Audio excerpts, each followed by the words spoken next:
Hello friends, कैसे हैं आप सब। Super 30 the way of success में आप सभी भावी अधिकारियों का बहुत बहुत स्वागत। पिछले लेक्चर में हमने देखा था एनपीपीएससी प्रारंभिक परीक्षा का सिलेबस, जिसमें हमने सिलेबस को डिटेल में डिस्कस किया था। आज हम स्टार्ट करने वाले हैं सिलेबस के पहले यूनिट के पहले टॉपिक को, जो कि है हमारी मध्य प्रदेश के इतिहास की महत्वपूर्ण घटनाएं एवं प्रमुख राजवंश। चलिए तो हम स्टार्ट करते हैं।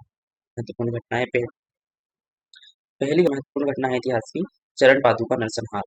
तो इसमें क्या हुआ था, 14 जनवरी 1931 को मकर संक्रांति के दिन छतरपुर जिले में उर्मिला नदी के तट पर एक मैदान है, जो इस सिंहपुर चरण पादुका मैदान, जहाँ पर चल रही जनसभा को ब्रिटिश सैन्य बलों ने चारों ओर से घेर कर जनसभा में उपस्थित लोगों पर गोलियां चला दी। इस हत्याकांड में 21 लोगों की मृत्यु हो गई, 26 लोग घायल हुए। शहीद होने वालों में सेठ सुंदरलाल बोहरा, धर्मदास, लाराम लाल आदि शामिल थे। चरण पादुका नरसंहार को मध्य प्रदेश का जलियांवाला बाग हत्याकांड की संज्ञा दी। इस नरसंहार ने पूरे बुंदेलखंड में अंग्रेजों के विरुद्ध लोगों को उत्तेजित कर दिया। फिर यह था चरण पादुका नरसंहार। ठीक है, दूसरी महत्वपूर्ण घटना पे चलते हैं हम। झंडा सत्याग्रह, यह कब हुआ था? मार्च 1923 में जबलपुर में तिरंगा झंडा फहराने को लेकर स्थानीय अधिकारियों में विवाद हुआ। यह विवाद तब प्रारंभ हुआ था जब कांग्रेस सदस्यों द्वारा 8 मार्च 1923 को नगरपालिका भवन पर भारतीय झंडा फहराने के समय ब्रिटिश डिप्टी कमिश्नर ने क्रोधित होकर झंडा नीचे उतारने का आदेश दे दिया। सरकारी प्रतिबंध की अवहेलना करते हुए लोग से जिला कांग्रेस समिति ने सत्याग्रह को प्रारंभ किया, जिसका नेतृत्व पंडित सुंदरलाल शर्मा और सुभद्रा कुमारी चौहान, नाथूराम मोदी आदि ने किया। सत्याग्रहियों पर मुकदमा चला दिया गया, जिसमें पंडित सुंदरलाल शर्मा को 6 माह का कारावास हुआ। इसके पश्चात नागपुर झंडा सत्याग्रह का केंद्र बन गया। तब सुभद्रा कुमारी चौहान, उनके पति लक्ष्मण सिंह को नागपुर भेजा गया। 18 अगस्त 1923 को ब्रिटिश अधिकारियों ने राष्ट्रीय ध्वज के साथ स्वयंसेवकों को जुलूस निकालने की अनुमति दे दी, जिसका नेतृत्व माखनलाल चतुर्वेदी, वल्लभ भाई पटेल और राजेंद्र प्रसाद ने किया। अब देखते हैं हम जंगल सत्याग्रह। जंगल सत्याग्रह क्या हुआ कि जो 1930 में है, बैतूल जिले में घोड़ा डोंगरी क्षेत्र में आदिवासियों ने एक सत्याग्रह किया। जंगल सत्याग्रह महात्मा गांधी द्वारा प्रारंभ किए गए नमक सत्याग्रह से प्रेरित था। इसका नेतृत्व डीपी मिश्रा, लाला वाजपेयी आदि नेताओं ने किया था। यह आंदोलन बैतूल, बंजारी, ढाल, छिंदवाड़ा, ओरछा, सिवनी, टूरिया, हरदा के जंगलों में व्यापक रूप से फैल गया था। जंगल सत्याग्रह के दौरान घोड़ा डोंगरी बैतूल के आदिवासी कंधे पर कंबल डालकर, हाथ में लाठी लेकर ब्रिटिश साम्राज्य को चुनौती देते हुए गजेंद्र सिंह कोरकुट के नेतृत्व में जंगल से बाहर आ गए। यह था जंगल सत्याग्रह। ठीक है, नेक्स्ट देखते हैं हम मध्य प्रदेश का नमक सत्याग्रह। ठीक है, नमक सत्याग्रह क्या? वर्ष 1930 में गांधी जी ने दांडी मार्च करके नमक सत्याग्रह के माध्यम से सरकार को चुनौती दी थी। 6 अप्रैल 1930 को जबलपुर में सेठ गोविंद दास एवं द्वारिका प्रसाद मिश्र के नेतृत्व में नमक सत्याग्रह की शुरुआत की हुई।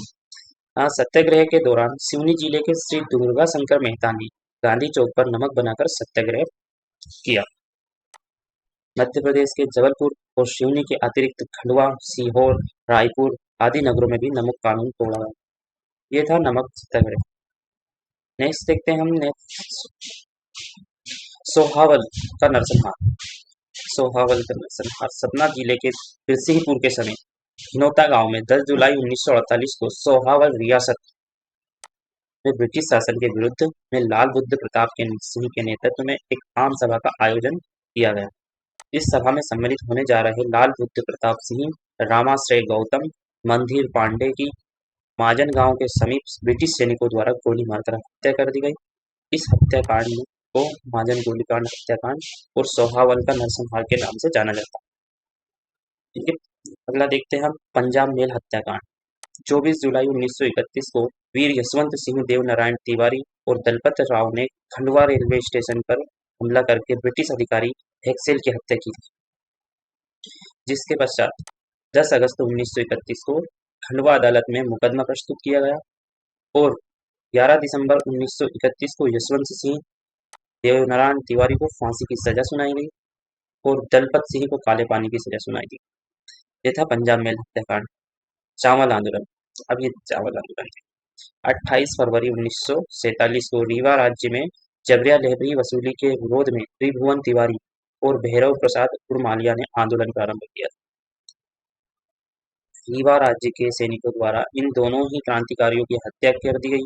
इस आंदोलन को रीवा चावल आंदोलन कहा जाता है। अगला देखते हैं हम भोपाल जलियांवाला बाग कांड। 14 जनवरी 1949 को मकर संक्रांति के दिन रायसेन बोरसा गांव में नर्मदा नदी के तट पर तिरंगा फहराने के कारण भोपाल रियासत के नवाबी सेना के अधिकारी जाफर अली खान और स्थानीय लोगों के मध्य संघर्ष प्रारंभ हो गया। इस संघर्ष में नवाब की सेना ने बैजनाथ गुप्ता, छोटे लाल, वीरधर सिंह, मंगल सिंह और विशाल सिंह की गोली मारकर हत्या कर दी। इस कांड को भोपाल जलियांवाला बाग कांड कहा गया। ठीक है, नेक्स्ट देखते हैं हम भोपाल स्वतंत्रता संघर्ष। वर्तमान में भोपाल राज्य की राजधानी भोपाल भारत की स्वतंत्रता के समय स्वतंत्र नहीं हुई थी। भोपाल के नवाब हमीदुल्लाह खान ने भोपाल राज्य को स्वतंत्र रखने का निर्णय लिया था, परंतु वर्ष 1948 में भोपाल राज्य की भारत में विलय की मांग उठने लगी, जिसका नेतृत्व भाई रतन कुमार, प्रोफेसर अक्षय कुमार, पत्रकार प्रेम श्रीवास्तव, सूरजमल, मथुरा प्रसाद, शांति देवी, बसंती देवी आदि लोगों ने किया। इस आंदोलन को गति देने के लिए भाई रतन कुमार उनके सहयोगियों ने नई राह नामक अखबार निकाला। इस आंदोलन का केंद्र भोपाल के जुमेराती में स्थित रतन कुटी था, जहां नई राह अखबार का कार्यालय भी था, परंतु नवाब के आदेश पर इस कार्यालय को बंद कर दिया गया। तब होशंगाबाद से एडवोकेट बाबूलाल वर्मा के घर से भूमिगत होकर आंदोलन चलाया गया। अतः जनता का दबाव देखकर सरदार पटेल ने हस्तक्षेप किया, जिसके कारण भोपाल के नवाब हमीदुल्लाह को विवश होकर विलय समझौते पर हस्ताक्षर करने पड़े। इस प्रकार भोपाल 1 जून 1949 को भारत में सम्मिलित हुआ। अब देखते हैं रतौना का सत्याग्रह। सागर के निकट रतौना नामक स्थान में 1920 में कसाई खाने के विरुद्ध असहयोग आंदोलन के सिद्धांत पर आधारित आंदोलन प्रारंभ किया गया। सागर के रतौना में ब्रिटिश सरकार ने कसाई खाना खोल रखा था, जिसमें प्रतिदिन सैकड़ों की तादाद में गायों और बैल काटे जाते थे। इनके विरोध में कई समाचार पत्रों और स्थानीय नेताओं ने विरोध दर्ज कराया था। बढ़ते विरोध को देखते हुए ब्रिटिश सरकार ने एक समिति का गठन किया और इस समिति की सिफारिश पर कसाई खाने को बंद कर दिया गया। असहयोग आंदोलन के दौरान ब्रिटिश सरकार के विरुद्ध सागर में जनता की यहाँ प्रथम विजय थी। चलिए अगला देखते हैं बुंदेला विद्रोह। बुंदेला विद्रोह 1842 में सागर के दीवानी न्यायालय में ने सागर जिले के 2 बुंदेला ठाकुर जवाहर सिंह बुंदेला और मधुकर शाह पर लगान वसूली के लिए डिक्री देकर उनकी संपत्ति जब्त करने की धमकी दी। डिक्री के विरोध में बुंदेला ठाकुर ने कुछ अंग्रेज सिपाहियों को मार दिया और शासन के विरुद्ध विद्रोह कर दिया। विद्रोह की आग समस्त बुंदेलखंड में फैल गई। नरसिंहपुर में यहाँ विद्रोह सबसे अधिक सफल रहा।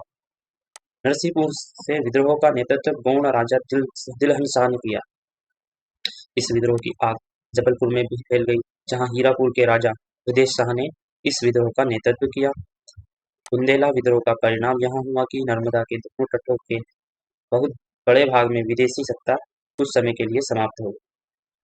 1842 के अंत में तक विद्रोही सरदार और अंग्रेजों के बीच छोटी मोटी टक्कर होती रही। इसी बीच कर्नल डेली द्वारा राजा हृदय शाह को सपरिवार पकड़ लिया गया, जिस कारण विद्रोही का मनोबल गिर गया। मधुकर शाह को पकड़कर सार्वजनिक रूप से फांसी दे दी गई। ठीक है फ्रेंड्स, ये थी इतिहास की महत्वपूर्ण घटनाएं। अब हम नेक्स्ट वीडियो में प्रमुख राजवंश देखेंगे। तब तक के लिए धन्यवाद। जय हिंद।